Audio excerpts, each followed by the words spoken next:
mbendana kana kuti chifunye mbendana kana kuti aba Paulino mbendana pachiputi ari mupambo mashikiri esichema ngomuloyi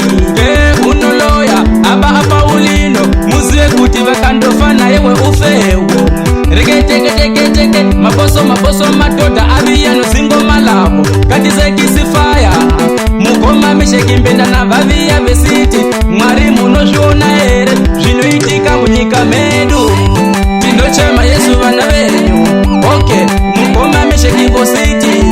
vantu vomona ndakashaisha chini munyika ino yoMosambiki ndositi ndiri kuchema ngomukadzi wangu okamuyambo ndositi zviro zvawakaita wesiti azvioneki ndesikuvunja kuti zvaunoitalo zvakashata wositi vantu vanokunyepera kuti uri kuhula zvinozvi mimba yawanayo ngoyani ndositi kuushiya kangu ndinoti sori kunomachibaba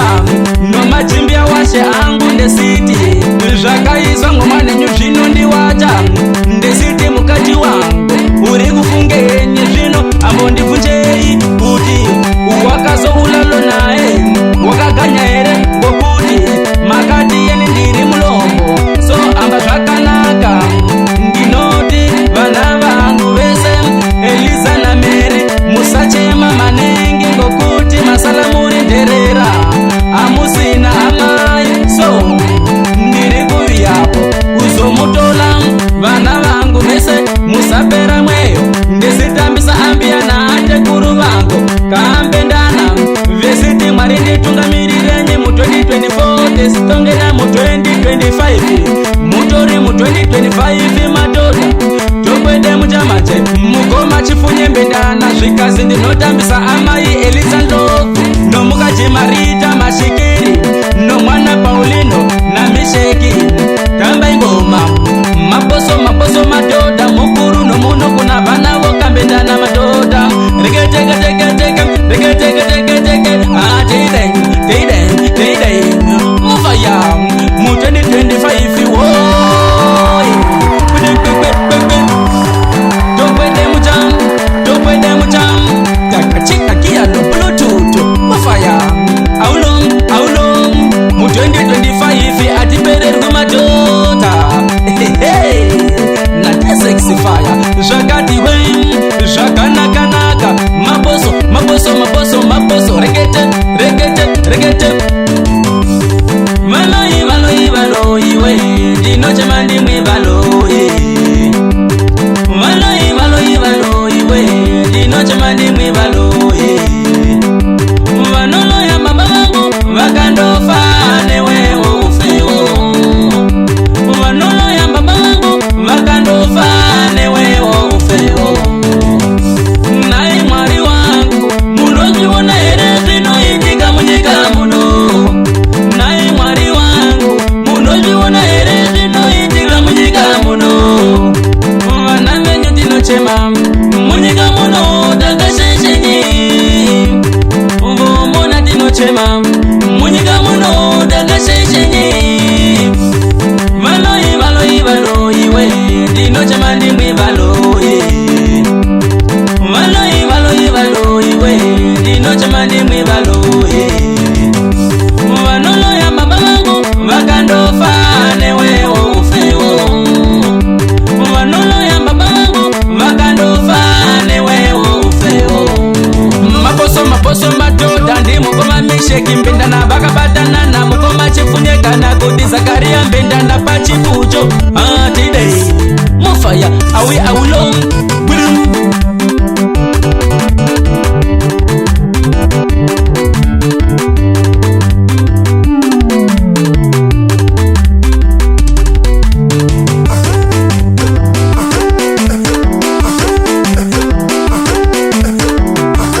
vanokunyepera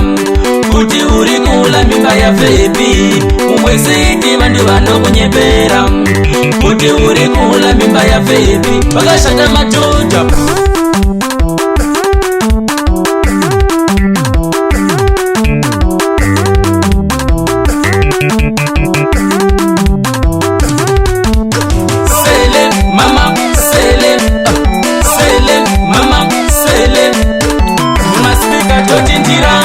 akaingira makiatesichikira mbiya umbotitambira weiden weisusa muviri kolomo iri kumbiri weiden masaka yakaya masenge mbofaya reketekete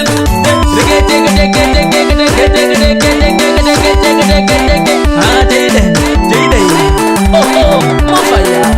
aulo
vanokunyepera